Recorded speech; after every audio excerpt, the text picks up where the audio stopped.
Good evening. A family of 4 are in a serious condition in hospital after an explosion destroyed their home in Ayr last night. The man, woman and 2 boys are being treated in 3 different Glasgow hospitals. Today, the full extent of the destruction at the site became clear. So too the efforts of the local community to help. Our reporter Aileen Clark has spent the day in Kincaidston.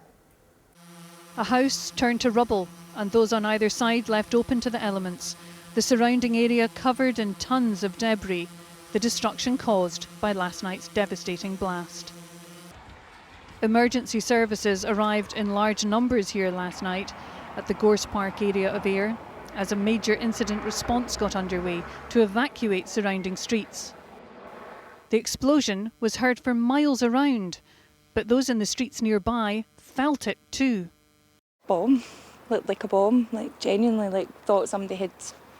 I thought that was us. That was at the end. I genuinely did. Thought that was us. My back windows have come in. Thankfully, dinner time was over, so we were in the living room when it happened, or I would have had my wee 1-year-old crawling about the kitchen floor. So I'm genuinely quite relieved. Neighbours were quick to come out and help, finding a family buried amid the bricks. When I got in, there was a kid with his leg trapped. There was 2 guys trying to help the kid get out. I just kind of helped a wee bit as well, just to steady him a wee bit. A mum, dad and their 2 sons were pulled from this rubble. Initially taken to Cross House Hospital in Kilmarnock, all now have been transferred to Glasgow hospitals for treatment. They were taken to hospital last night, a 43-year-old woman and a 16-year-old boy who are currently within Glasgow Royal Infirmary, a 47-year-old man who's currently within the Queen Elizabeth University Hospital, and an 11-year-old boy within the Royal Hospital for Sick Children, and the 4 of them remain in a serious condition. Now, where the explosion happened is over there on the other side of the road, but the debris has made it all the way over here. Locals were out this morning sweeping it up into piles. There's piles of it everywhere. And just take a look at the size of some of it. It's thought around 100 people have been evacuated from the surrounding streets, and South Ayrshire Council has set up a rest centre close by to help. But it seems another night in a hotel might be necessary for some of those out of their homes. We are, as far as I'm aware, we're still doing a bit of excavation work to try and ensure the gas can be capped off. Once the gas is secured, the area can be secured, and then buildings can be secured, and once that happens, people will be allowed back into their homes. People here in Gorse Park are still shocked by the blast, still trying to come to terms with what happened so suddenly and without warning. Police won't be drawn on the cause yet, as investigation work continues, but a gas explosion is very much part of their inquiries. Aileen Clark, reporting Scotland, Ayr. Secondary pupils are to keep wearing masks in classrooms. It was initially expected that this requirement would be eased after the October holidays, but the government has instead decided to take a more cautious approach. Here's our education correspondent, Lucy White. It's the first week back after the holidays for these pupils. There had been hopes they'd be able to leave their masks in their school bags while in class this term. Despite draft guidance, leaked last week, saying this could be the case, the government has decided not to relax the rules. Sometimes it can get a bit uncomfortable, it can be a little hot, and sometimes it's hard to hear other people speaking, especially with the mask because it's muffled.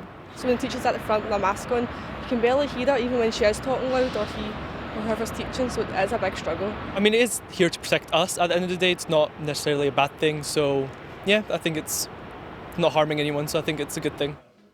The Education Secretary says safety needs to come first. We have seen a reduction in the number of cases amongst young people, which is good news, but it's still at quite a high level. And that's why the Chief Medical Officer has advised that we should take a cautious approach. And that's the advice that I've taken that we'll follow through. This announcement's hugely disappointing. Last week, we saw an indication from the Scottish Government in draft guidance that had gone out to different stakeholders that they were ready to drop the requirement for masks in schools. I think many people recognise that we've long past the time when that needs to happen. Parents groups say it's a divisive issue amongst their members. On one extreme, you have people, parents who don't think our children should be under any mitigations in school. Whereas obviously you also have parents who are very worried about COVID and want more mitigations in schools. Teaching unions have welcomed the decision to hold back for now.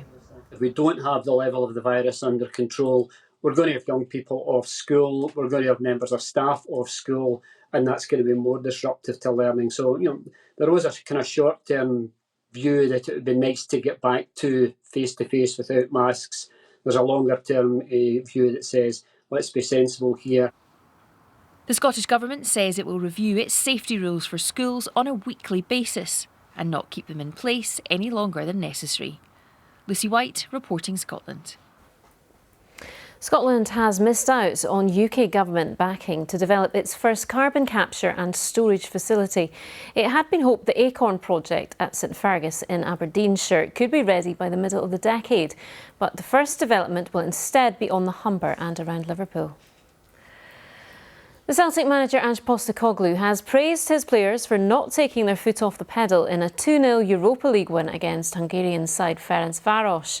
What tonight does is it gives us a chance, an opportunity to keep our hopes alive, which we had to do. We had to win tonight. I said that yesterday. We weren't shying away from the fact that it was imperative we got 3 points, and we did that.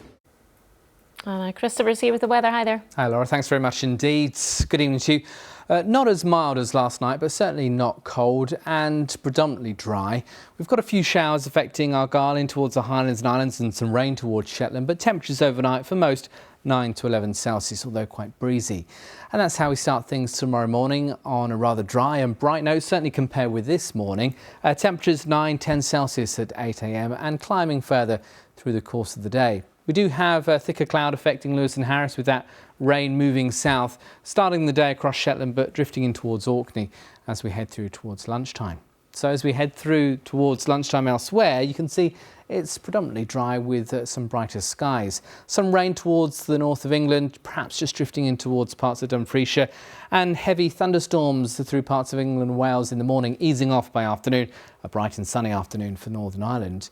Here at home, you've got that band of rain drifting its way southwards through the course of the late afternoon into the evening, and that will introduce much colder air as we head overnight into Thursday, which will be a blustery and at times quite a cold day. There'll be some sunshine, but a number of showers. For most, if you catch a shower, it will be of rain, but across the hills and mountains, those showers are likely to be wintry. Temperatures at best 10-11 Celsius, add on a strong wind, and at times feeling really quite cold.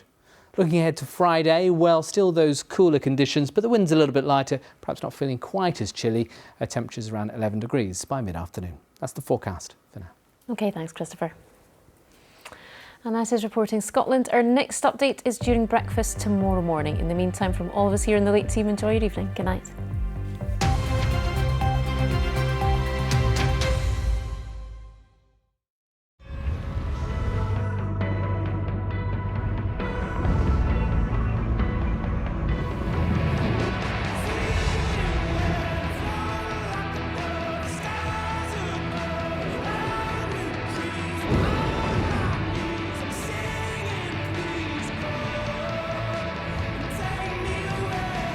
Universe with Brian Cox starts Wednesday 27th of October on BBC Two and iPlayer.